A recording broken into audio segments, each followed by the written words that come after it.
May it please the Court. I'm Billie Jan Goldstein, Assistant Public Defender, on behalf of K.P.C. Excuse me, I want to be sure I can speak clearly. I had not originally intended to request oral argument in this case, but I was very concerned when I read the harmless error argument in the answer brief that was filed, which essentially, in my opinion, asked this Court to adopt a new exception to the warrant requirement for plain smell, where there's no other suspicious factor present, simply the smell of marijuana. If I don't want to overlook the dispositiveness issue, and if the Court has any concern that this motion to suppress was not dispositive, I would ask you to ask me about it, because I would hate to do all this argument and then lose for a different reason. But I think it was quite well briefed in the reply brief. The harmless error argument here suggests that it doesn't really matter whether the consent was voluntary.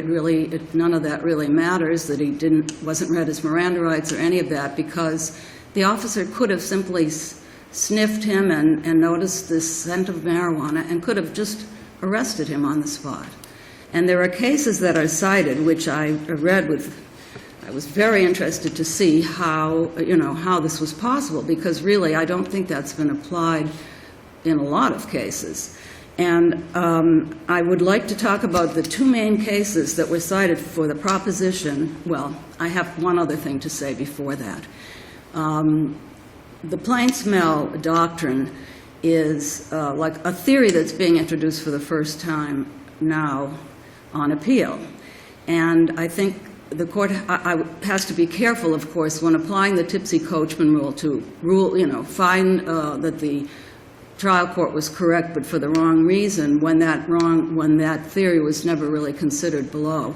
I think it's possible that the parties might have elicited different evidence and asked different questions and probed a little further if the only question was whether plain smell of an individual is enough to support an arrest. Well, but where was there even an arrest?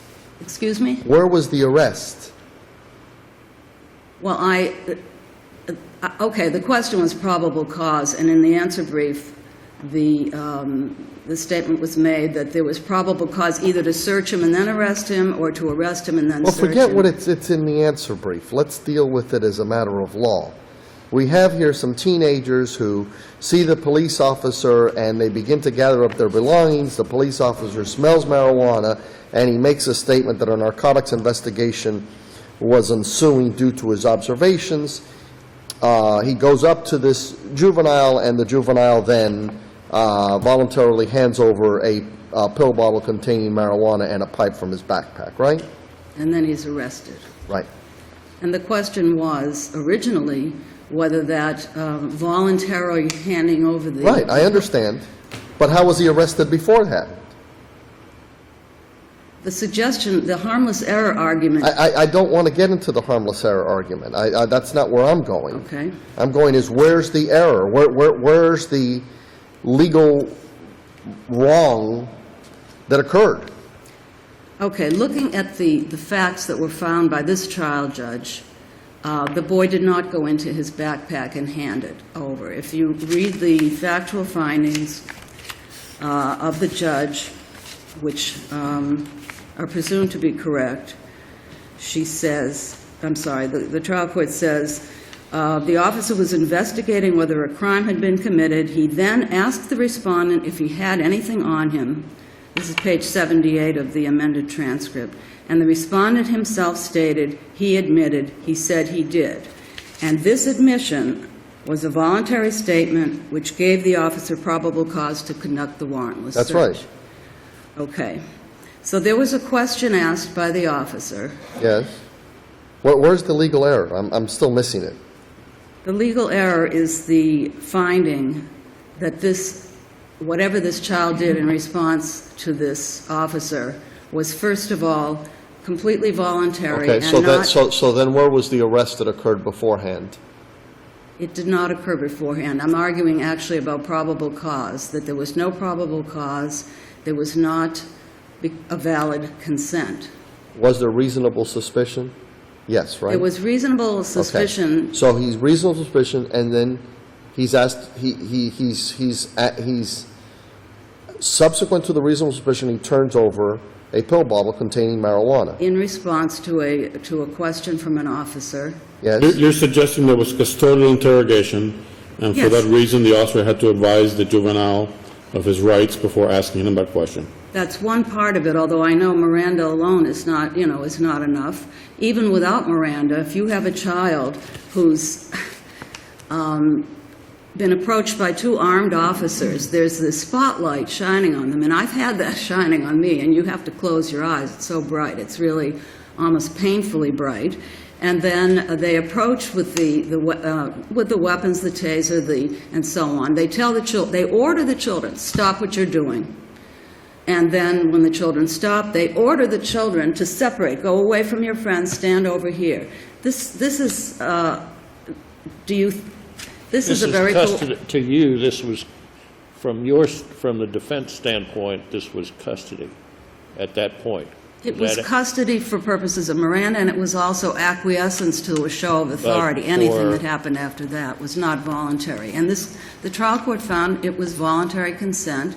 He consented to be searched, or he consensually handed over, if you want to read the facts differently than the trial court did. And clearly, you need to at least consider the question of whether all of this was a reasonable teenager in his position would feel that he really wasn't free to just say, I'm sorry, I'm going home, I'm walking away.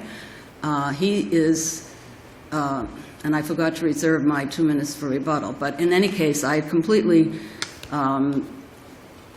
wanted to ask the court, if the court is considering the plain smell doctrine as a part of the harmless error analysis, it absolutely needs to be briefed much, much more than it has been. The cases that were relied on have many, many problems, which I was prepared to tell the court about.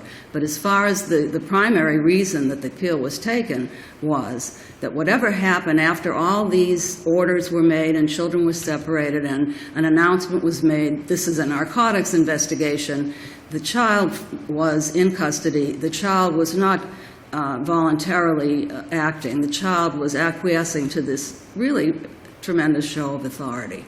And so what followed was not a consensual act, and the trial court made an error in finding that the consensual act of the child gave the officer probable cause to search. Thank you, Thank counsel. you.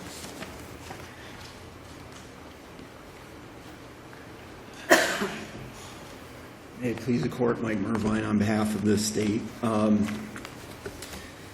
This was 12:40 at night. The juvenile was 17 years old. These juveniles were trespassing. Was he in custody? Was K.P.C. in custody? No, Your Honor. The officers He was approached... not in custody at the time that he was moved over to one side? No, the officer approached these people. He separated them because he wanted to determine their ages. A reasonable person or a reasonable juvenile would feel free to leave?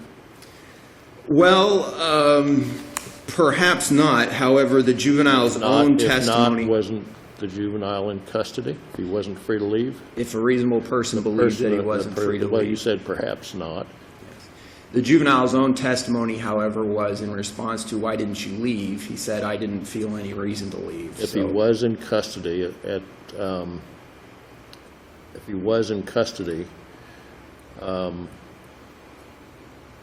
was it required that he be given his Miranda rights before he was asked, according to the court, if he had anything on him?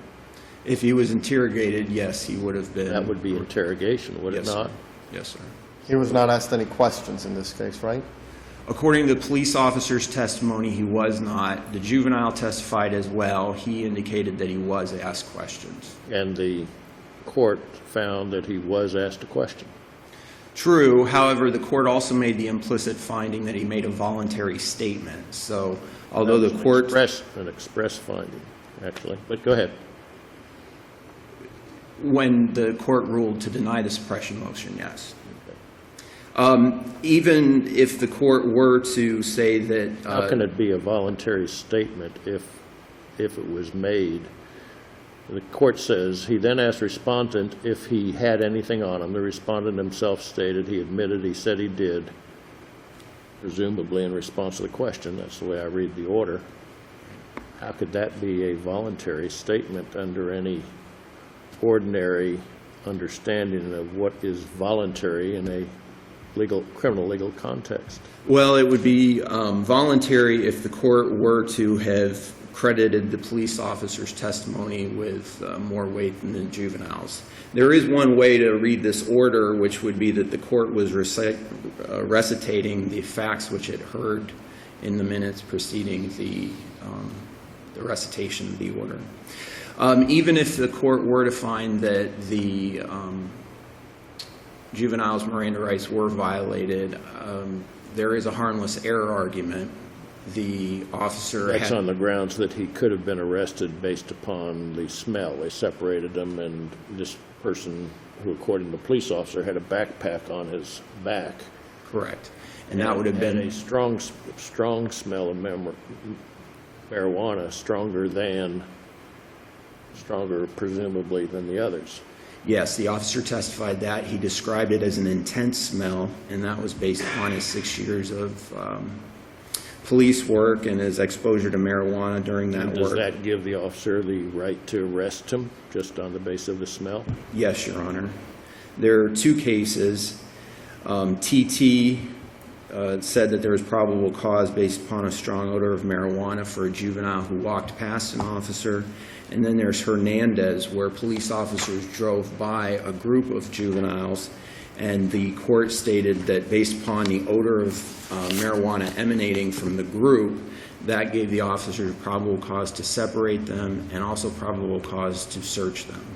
Was that argued below?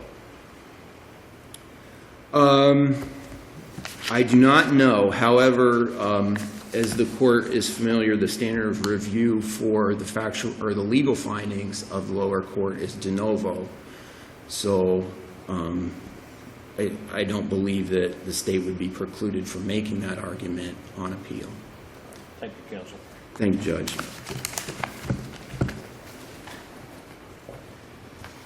That's the point on which you would request further briefing if we get to it. I have about an hour's worth of commentary on the research I did on both of those cases. I do want to point out... That's the point on which you would want further briefing. Much further briefing. In Hernandez, there wasn't even a brief filed on behalf of Hernandez. The state filed their brief, and the Hernandez didn't even have an attorney. I don't quite understand it. So that court never got the full briefing that should have happened. What about TT? In TT, you can look at the dissent for one thing. Secondly, you look at the three cases that are relied on by TT, and they're all automobile searches, which I remember in law school. I mean, there is a limited exception for the automobile because of the nature of the automobile, and I don't see that you can casually... Excuse me? You only have 2 minutes, I so know. we I know. can't go back to law school. I would very definitely easily. urge the court to order further briefing if it's considering implementing this new plain smell basis for arresting or finding probable cause.